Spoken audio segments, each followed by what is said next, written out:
नमस्कार विद्यार्थी मित्रांनो, आपण सायन्स फिजिक्स मधील धातू व धातुके हा टॉपिक बघत आहोत. प्रश्न त्यावरील बघणार आहोत PYQs.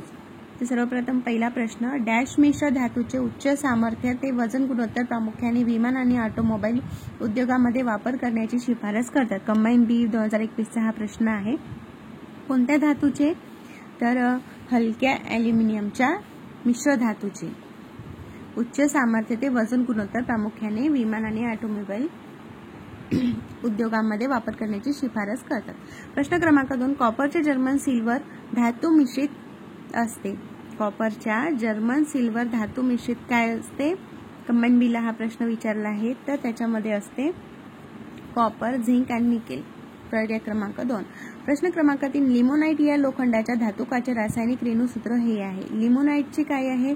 रेणुसूत्र Fe, ferrous oxide, ferrous dioxide, FeOH.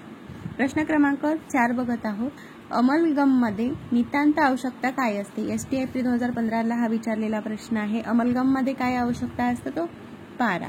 प्रश्न क्रमांक 5, पुढील पैकी काय सोन्यासारखे दिसते म्हणून फुल्स गोल्ड मूर्खाचे सोने असे ओळखले जाते? ST एप्रिल 2015 हा प्रश्न आहे. तर त्याचं अचूक उत्तर आहे पायराइट. फुल हे आपण घालतात ना, बेंटेक्स पायराइट म्हणतात त्याला. प्रश्न क्रमांक 6, पृथ्वीच्या भूपृष्ठावर ॲल्युमिनियम हा धातू शेकडा किती प्रमाणात आढळतो? तर किती प्रमाणात आढळतो तो? 7 ते 8%.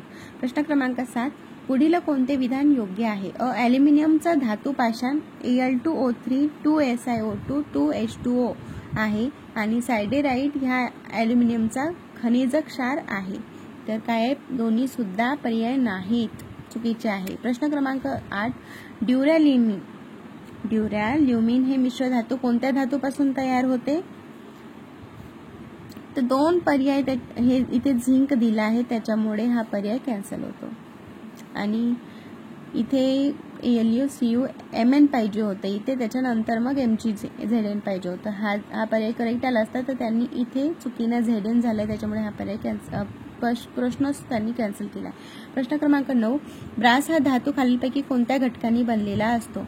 ब्रास हा प्रामुख्याने कॉपर आणि झिंक, कॉपर जास्त प्रमाणात आणि झिंक 20%. ब्रास हा धातू कॉपर आणि झिंक या घटकांनी बनलेला असतो. प्रश्न क्रमांक 10, खालीलपैकी कोणत्या धातुके मध्ये तांबे व लोखंड आहे? कोणत्या धातुक्यामध्ये तांबे आणि लोखंड आहे? तर चॅल्कोपायराइट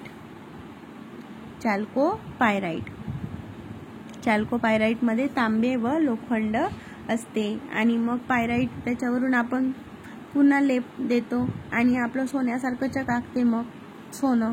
प्रश्न क्रमांक 11, स्टेनलेस स्टील हे कशाशी संमिश्र आहे? स्टेनलेस स्टील हे कशाशी संमिश्र आहे? तर लोखंड, क्रोमियम आणि निकेल. लोखंड, क्रोमियम आणि निकेल. प्रश्न क्रमांक 12, इलेक्ट्रिक हीटिंग एलिमेंट साधारणतः कोणत्या धातूपासून बनवलेले असतात? इलेक्ट्रिक हीटिंग एलिमेंट कशापासून?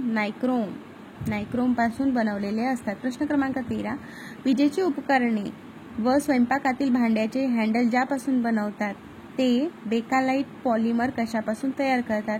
बेकालाइट पॉलिमर कशापासून तयार करतात? तर फिनाल आणि फॉर्मल्डिहाइड. फिनाल व फॉर्मल्डिहाइड पासून तयार करतात. प्रश्न क्रमांक 14, खालील धातू विचारात घ्यायचे आहे.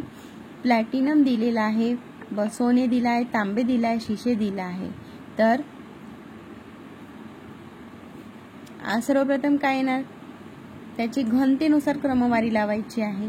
तर सर्वप्रथम काय येणार आहे आपलं की तांबे. सर्वप्रथम तांबे येणार, त्याच्यानंतर शिसे येणार, त्याच्यानंतर मग सोने येणार आणि त्याच्यानंतर मग प्लॅटिनम येणार. घनता सर्वात जास्त कशाची आहे? तांबे, त्याच्यानंतर शिसे, त्याच्यानंतर सोने, त्याच्यानंतर प्लॅटिनम. पर्याय क्रमांक 1. प्रश्न क्रमांक 15, कोणता धातू लोखंडाचे गंजणे रोखतो? जस्त हा धातू लोखंडाचे गंजणे रोखतो. प्रश्न क्रमांक 16 बघतात. लोखंडाचा सर्वात शुद्ध प्रकार हा आहे. कोणता आहे लोखंडाचा सर्वात रॉट आयन म्हणतात त्याला. प्रश्न क्रमांक 17, खालीलपैकी कोणते धातू नैसर्गिकरित्या स्वतंत्र व मूळ स्थितीमध्ये आढळतात? आपण आधीच बघितला होता हा प्रश्न. PTN AU. अशा पद्धतीने आपण धातू व धातुकेवरील सर्व प्रश्न बघितले आहेत. तर व्हिडिओ आवडल्यास व्हिडिओला लाईक करा आणि चॅनलला सबस्क्राईब करा. धन्यवाद.